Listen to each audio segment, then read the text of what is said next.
Hello दोस्तों, आज हम यूजीसी नेट और यूपीएचईएससी के पाठ्यक्रम में लगी हुई कहानी कफन पढ़ेंगे और इन दोनों के पाठ्यक्रम में लगी हुई अन्य कहानियाँ भी और निबंध भी हमारे यूट्यूब चैनल पर उपलब्ध हैं। जैसा कि आप सभी जानते हैं कि आजकल किसी भी कहानी को डेप्थ में अगर हम नहीं पढ़ते हैं तो हमारे प्रश्न अक्सर गलत हो जाते हैं। तो ज़्यादा टाइम वेस्ट ना करते हुए चलिए पढ़ते हैं आज की कहानी कफन। इसके लेखक आप सभी जानते हैं, मुंशी प्रेमचंद जी हैं। झोपड़े के द्वार पर घीसू और उसका बेटा माधव दोनों एक बुझे हुए अलाव के सामने चुपचाप बैठे हुए थे। तो दो पात्र हैं, एक घीसू है और उसका बेटा कौन है? माधव। अंदर माधव की बहू बुधिया, तीसरा पात्र हो गया बुधिया, प्रसव वेदना से कराह रही थी। रह रह कर उसके मुंह से ऐसी दिल हिला देने वाली चीख निकल रही थी कि दोनों कलेजा थाम लेते थे। जाड़ों की रात थी। प्राकृतिक सन्नाटे में डूबे हुए सारा गांव अंधकार में लय हो गया था। घीसू ने कहा, मालूम होता है बचेगी नहीं। सारा दिन दौड़ते ही गया, जा देख तो आ। माधव चिढ़कर बोला, मरना ही है तो जल्दी मर क्यों नहीं जाती? देखकर क्या करूं? तू बड़ा बेदर्द है बे। साल भर जिसके हाथ सुख चैन से रहा उसी के साथ इतनी बेवफाई। तो मुझसे तो उसका तड़पना और हाथ पांव पटकना नहीं देखा जाता। माधव ने दो टूक कहा। चमारों का कुनबा था और सारे गांव में बदनाम। घीसू एक दिन काम करता तो 3 दिन आराम करता। यहाँ प्रश्न बन सकता है कि घीसू कितने दिन काम करता और कितने दिन आराम करता? तो 1 दिन काम करता और 3 दिन आराम करता। माधव इतना कामचोर था कि आध घंटे काम करता तो घंटे भर चीलम पीता। इसलिए उन्हें कहीं मजदूरी नहीं मिलती थी। घर में मुट्ठी भर भी अनाज मौजूद हो तो उनके लिए काम करने की कसम थी। अब 2-4 फाके हो जाते तो घीसू पेड़ से लकड़ियाँ तोड़ लाता और माधव बाजार में बेच आता, और जब वह पैसे ये रहते दोनों इधर उधर मारे मारे फिरते। गांव में काम की कमी न थी। किसानों का गांव था। मेहनती आदमियों के लिए 50 काम थे, मगर इन दोनों को उसी वक्त बुलाते जब 2 आदमियों में से एक का काम पाकर भी संतोष कर लेने के सिवाय और कोई चारा न होता। अगर दोनों साधु होते तो उन्हें संतोष और धैर्य के लिए संयम और नियम की बिल्कुल ज़रूरत न होती। यह तो इनकी प्रकृति थी। विचित्र जीवन था इनका। घर में मिट्टी के 2-4 बर्तन के सिवाय कोई संपत्ति नहीं थी। फटे चीथड़ों से अपनी नग्नता को ढाके जी रहे थे। संसार की चिंताओं से मुक्त, कर्ज से लदे हुए, गालियां भी खाते, मार भी खाते, मगर कोई गम नहीं। दिन इतने की वसूली की बिल्कुल आशा न करने पर भी लोग इन्हें कुछ न कुछ कर्ज दे देते थे। मटर आलू की फसल में दूसरों के खेतों से मटर या आलू उखाड़ लेते और भून भान कर खा लेते, या 10-5 ऊख उखाड़ लाते और रात को चूसते। घीसू ने इसी प्रकार से 60 साल की उम्र काट दी। यहाँ ये पॉइंट इम्पोर्टेंट है कि घीसू की उम्र कितनी है? तो 60 साल। और माधव भी सपूत बेटे की तरह बाप के ही पद चिन्हों पर चल रहा था, बल्कि उसका नाम और भी उजागर कर रहा था। इस वक्त भी दोनों अलाव के सामने बैठकर आलू भून रहे थे, जो कि किसी की खेत से खोद कर लाए थे। घीसू की स्त्री का तो बहुत दिन हुए देहांत हो गया था। माधव का ब्याह पिछले साल हुआ था। जब से यह औरत आई थी उसने इस खानदान में व्यवस्था की नींव डाली थी। तो यहाँ प्रश्न बन सकता है कि माधव की शादी हुए कितने साल हो गए थे? तो पिछले साल ही हुआ। आगे, और इन दोनों बेगैरतों का दोजख भरती रहती थी। जब से वह आई थी ये दोनों और भी आराम तलब हो गए थे, बल्कि कुछ अकड़ने भी लगे थे। कोई कार्य करने को बुलाता तो दोगुनी मजदूरी मांगते। वही औरत आज प्रसव वेदना से मर रही थी और ये दोनों शायद इसी इंतजार में थे कि वह मर जाए तो आराम से सोए। घीसू ने आलू छीलते हुए कहा, जाकर देख तो क्या दशा है उसकी। चुड़ैल का फिसाद होगा और क्या। यहाँ तो ओझा भी 1 रुपये मांगता है। माधव को भय था कि वह कोठरी में गया तो घीसू आलू का एक बड़ा भाग साफ कर देगा। बोला, मुझे वहाँ जाते डर लगता है। डर किस बात का है? मैं तो यहाँ हूँ ही। तो तुम ही जाकर देखो ना। मेरी औरत जब मरी थी तो मैं 3 दिन तक उसके पास से हिला तक नहीं, और फिर बहू मुझसे लजाई कि नहीं। जिसका कभी मुंह भी नहीं देखा, आज उसका उड़ा हुआ बदन देखूं, उसे तन की सुध भी तो न होगी। मुझे देख लेगी तो खुलकर हाथ पाँव भी न पटक सकेगी। घीसू ने कहा, मैं सोचता हूँ कोई बाल बच्चा हुआ तो क्या होगा। सोट गुड़ तेल कुछ भी तो नहीं है घर में। सब कुछ आ जाएगा, भगवान दे तो। जो लोग कभी 1 पैसा नहीं दे सकते वे कल बुलाकर रुपए देंगे। मेरे 9 लड़के हुए, घर में कभी कुछ न था, मगर भगवान ने किसी न किसी तरह बेड़ा पार लगा ही दिया। तो इसमें दिखता है कि घीसू के कितने बेटे थे। टोटल 9 हुए थे, जिसमें से केवल 1 बचा है, वो भी माधव। जिस समाज में रात दिन मेहनत करने वालों की हालत उनकी हालत से कुछ अच्छी न थी, और किसान के मुकाबले में वे लोग जो किसान की दुर्बलताओं से लाभ उठाना जानते थे, कहीं ज़्यादा संपन्न थे। यहाँ इस तरह की मनोवृत्ति का पैदा हो जाना कोई अचरज की बात न थी। हम तो कहेंगे घीसू किसानों से कहीं ज़्यादा विचारवान था, और किसानों के विचार शून्य समूह में शामिल होने के बदले बैठकबाजों की कुत्सित मंडली में जा मिलता। हाँ, उसमें यह शक्ति न थी कि बैठकबाजों के नियम और नीति का पालन करता। इसलिए यहाँ उसकी मंडली के लोग गांव के सरगना और मुखिया बने हुए थे।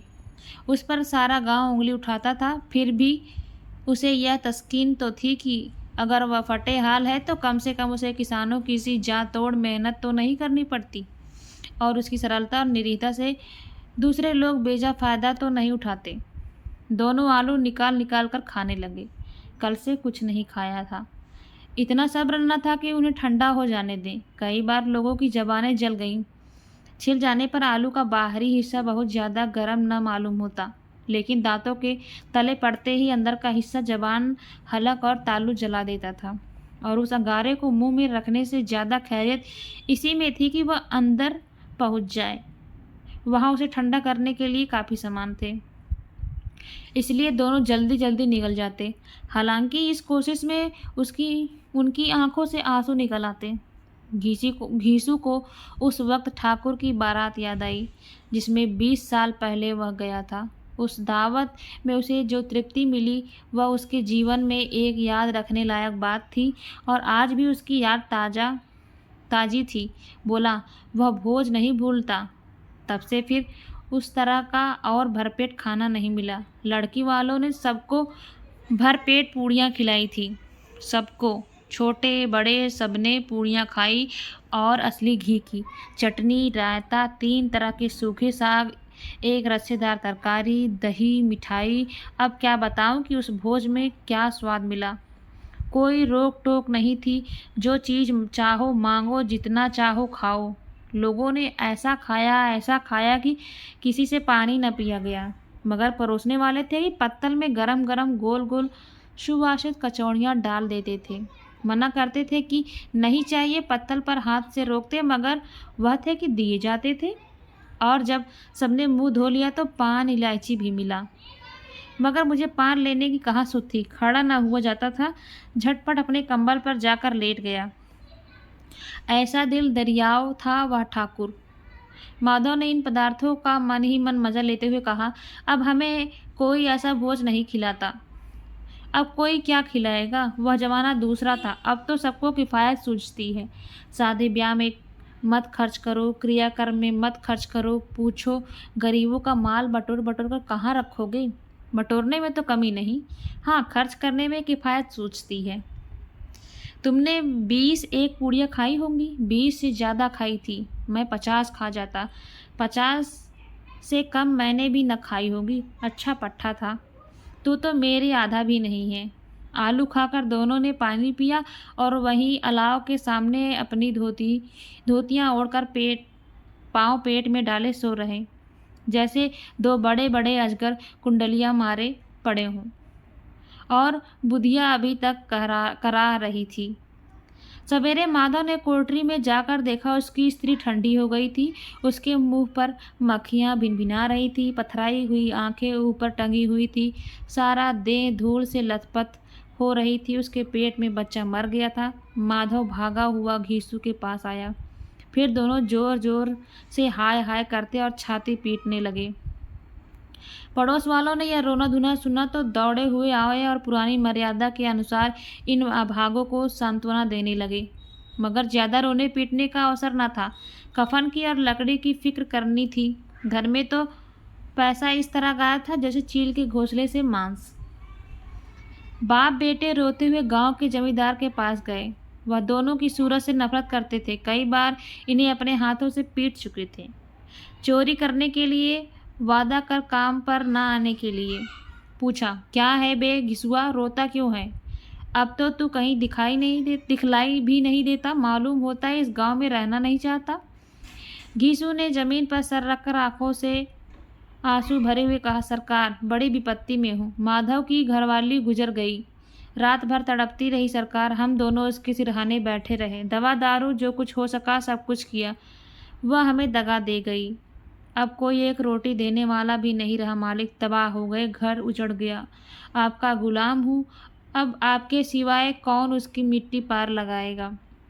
हमारे हाथ में जो कुछ था वह सब तो दवा दारू में उठ गया। सरकार की ही दया होगी तो उसकी मिट्टी उठेगी। आपके सिवा किसके द्वार पर जाऊं? जमींदार साहब दयालु थे, मगर घीसू पर दया करना काले कंबल पर रंग चढ़ाना था। जिमी तो आया, कह दे चल दूर हो यहाँ से। यूं तो बुलाने से भी नहीं आता। आज जब गरज पड़ी तो आकर खुशामद कर रहा है। हरामखोर कहीं का, बदमाश। लेकिन यह क्रोध या दंड का अवसर न था। जी में कुड़ते हुए 2 रुपए निकालकर फेंक दिए, मगर सांत्वना का एक शब्द भी मुंह से न निकला। उसकी तरफ ताकत तक नहीं, जैसे सिर का बोझ उतारा हो। जब जमींदार साहब ने 2 रुपए दिए तो गांव के बनिए महाजनों को इनकार का साहस कैसे होता। घीसू जमींदार के नाम का ढिढोरा भी पीटना जानता था। किसी ने 2 आने दिए, किसी ने 4 आने। 1 घंटे में घीसू के पास 5 रुपए की अच्छी रकम हो गई। टोटल कितने? 5। कहीं से अनाज मिल गया, कहीं से लकड़ी, और दोपहर को घीसू और माधव बाजार से कफन लाने चले गए। इधर लोग बांस वाँस काटने लगे। गांव की नर्म दिल स्त्रियां आ आकर लाश देखती और उसकी मिट्टी पर 2 बूंद आंसू गिराकर चली जाती थी। बाजार में पहुंचकर घीसू बोला, लकड़ी तो उसे जलाने भर का मिल गई है क्यों माधव? माधव बोला, हाँ लकड़ी तो बहुत है, अब कफन चाहिए। तो चलो कोई हल्का सा कफन ले लें। हाँ और क्या, लाश उठते उठते रात हो जाएगी। रात को कफन कौन देखता है? कैसा बुरा रिवाज है कि जिसे जीते जी तन ढकने को चीथड़ा भी न मिले, उसे मरने पर नया कफन चाहिए। कफन लाश के साथ जल ही तो जाता है, और क्या रखा रहता है। यही 5 रुपए पहले मिलते तो कुछ दवा दारू कर लेते। दोनों एक दूसरे के मन की बात ताड़ रहे थे। बाजार में इधर उधर घूमते रहे, कभी इस बाजार की दुकान पर, कभी उसकी दुकान पर। तरह तरह के कपड़े, रेशमी और सूती देखे, मगर कुछ जचा नहीं। यहाँ तक कि शाम हो गई। दोनों ने न जाने किस दैवी प्रेरणा से एक मधुशाला के सामने जा पहुँचे और जैसे किसी पूर्व निश्चित व्यवस्था से अंदर चले गए। वहाँ जाकर देर तक दोनों असमंजस में खड़े रहे। फिर घीसू ने गद्दी के सामने जाकर कहा, साहू जी 1 बोतल हमें भी देना। उसके बाद कुछ चिखौना आया, तली हुई मछली आई और दोनों बरामदे में बैठकर शांतिपूर्वक पीने लगे। फिर कुज्जियाँ ताबड़तोड़ पीने के बाद सरूर में आ गए। घीसू बोला, कफन लाने से क्या मिलता? आखिर जल ही तो जाता, कुछ बहू के साथ तो न जाता। माधव आसमान की तरफ देखकर बोला, मानव देवताओं को अपनी निष्पापता का साक्षी बना रहा हो। दुनिया का दस्तूर है, नहीं तो लोग बामनों को 1000 रुपए क्यों दे देते हैं। कौन देखता है परलोक में मिलता है या नहीं। बड़े आदमियों के पास धन है, फूकें, हमारे पास फूकने को क्या है। लेकिन लोगों को जवाब क्या दोगे? लोग पूछेंगे नहीं कफन कहाँ है। घीसू बोला, अबे कह देंगे रुपए कमर से खिसक गए, बहुत ढूंढा नहीं मिला। लोगों को विश्वास नहीं आएगा, लेकिन फिर भी वही रुपए देंगे।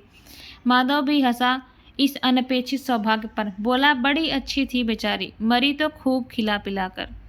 आधी बोतल से ज़्यादा उड़ गई। घीसू ने 2 सेर पूड़ियाँ मंगाई, चटनी, अचार, कलीजियाँ। शराब खाने के सामने ही दुकान थी। माधव लपक कर 2 पत्तलों में सारा सामान ले आया। पूरा 1.5 रुपया खर्च हो गया। सिर्फ थोड़े से पैसे बच रहे। दोनों इस वक्त शान से बैठे पूड़ियाँ खा रहे, जैसे जंगल में कोई शेर अपना शिकार उड़ा रहा हो। न जवाबदेही का खौफ था, न बदनामी की फिक्र। इन सब भावनाओं को उन्होंने बहुत पहले ही जीत लिया था। घीसू दार्शनिक भाव से बोला, हमारी आत्मा प्रसन्न हो रही है तो क्या उसे पुण्य न होगा? माधव ने श्रद्धा से सिर झुकाकर तस्दीक की, जरूर से जरूर होगा। भगवान तुम अंतर्यामी हो, उसे बैकुंठ ले जाना। हम दोनों हृदय से आशीर्वाद दे रहे हैं। आज जो भोजन मिला वह कभी उम्र भर न मिला। एक क्षण के बाद मन में एक शंका जागी। बोला, क्यों दादा, हम लोग भी एक न एक दिन वहाँ जाएंगे ही। घीसू ने इस सवाल का कुछ उत्तर न दिया। वह परलोक की बातें सोचकर इस आनंद में बाधा न डालना चाहता था। जो वहाँ हम लोगों से पूछे कि तुमने हमें कफन क्यों नहीं दिया तो क्या कहोगे? कहेंगे तुम्हारा सिर। पूछेगी तो जरूर, तू कैसे जानता है कि उसे कफन न मिलेगा? तू मुझे एक ऐसा गधा समझता है? 60 साल क्या दुनिया में घास खोदता रहा हूँ, उसको कफन मिलेगा और बहुत अच्छा मिलेगा। माधव को विश्वास न आया। बोला, कौन देगा? रुपए तो तुमने चट कर दिए। वह जब मुझसे पूछेगी, उसकी मांग में तो सिंदूर मैंने भरा था। घीसू गुस्सा होकर बोला, मैं कहता हूँ उसे कफन मिलेगा, तू मानता क्यों नहीं? कौन देगा, बताते क्यों नहीं? वही लोग देंगे जिन्होंने अबकी दिया। हाँ, अबकी रुपए हमारे हाथ ना आएंगे। ज्यों-ज्यों अंधेरा बढ़ता गया और सितारों की चमक तेज होती गई, मधुशाला की रौनक भी बढ़ती जाती थी। कोई गाता, कोई डींग मारता था, कोई अपने संगी के गले लिपटा जाता था, कोई अपने दोस्त के मुंह में कुल्हड़ लगाए दिए देता था। वहाँ के वातावरण में सरूर था, हवा में नशा थी। कितने तो यहाँ आकर एक चुल्लू में मस्त हो जाते थे। शराब से ज़्यादा यहाँ की हवा उस पर नशा करती थी। जीवन की बाधाएं यहाँ खींच लाती थी और कुछ देर के लिए वह यह भूल जाते थे कि वो जीते हैं कि मरते हैं, या न जीते हैं न मरते हैं। और ये दोनों बाप बेटे अब भी मज़े ले लेकर चुस्कियाँ ले रहे थे। सबकी निगाहें इनकी ओर जमी हुई थी। दोनों कितने भाग्य के बली हैं। पूरी बोतल बीच में है। भरपेट खाकर माधव ने बची हुई पूड़ियों का पत्थर उठाकर एक भिखारी को दे दिया, जो खड़ा इनकी ओर भूखी आंखों से देख रहा था और देने के गौरव, आनंद और उल्लास का अपने जीवन में पहली बार अनुभव किया। घीसू ने कहा, ले जा, खूब खा और आशीर्वाद दे। बीबी की कमाई है, वह तो मर गई, मगर तेरा आशीर्वाद उसे जरूर पहुँचेगा। रोए रोए से आशीर्वाद दो, बड़ी गाढ़ी कमाई के पैसे हैं। माधव ने फिर आसमान की तरफ देखा, कहा, वह बैकुंठ में जाएगी दादा, बैकुंठ की रानी बनेगी। घीसू खड़ा हो गया और जैसे उल्लास की लहरों से तैरता हुआ बोला, हाँ बेटे, बैकुंठ में जाएगी। कोई तो सताया नहीं, किसी को दबाया नहीं। मरते मरते हमारी जिंदगी की सबसे बड़ी लालसा पूरी कर गई। वह न बैकुंठ में जाएगी तो क्या ये मोटे मोटे लोग जाएंगे, जो गरीबों को दोनों हाथों से लूटते हैं और अपने पाप को धोने के लिए गंगा में नहाते हैं और मंदिरों में जल चढ़ाते हैं। श्रद्धालुता का यह रंग तुरंत ही बदल गया। अस्थिरता नशे की खासियत है। दुख और निराशा का दौर हुआ। माधव ने बोला, मगर दादा, बेचारी ने जिंदगी में बड़ा दुख भोगा, कितना दुख झेल कर मरी। वह आंखों पर हाथ रखकर रोने लगा, चीखे मार मार कर। घीसू ने समझाया, क्यों रोता है बेटे, खुश हो जा कि वह माया जार से मुक्त हो गई, जंजाल से छूट गई। बड़ी भाग्यवान थी जो इतनी जल्दी मोह माया के बंधन तोड़ दिए। और दोनों खड़े होकर गाने लगे, ठगनी क्यों नैना छमकावे ठगनी। पियकड़ों की आंखें इनकी ओर लगातार लगी हुई और वे दोनों अपने दिल में मस्त गाए जाते थे। फिर दोनों नाचने लगे, उछले भी, कूदे भी, गिरे भी, मटके भी, भाव भी बनाए, अभिनय भी किए और आखिरी नशे में मदमस्त होकर वहीं गिर पड़े।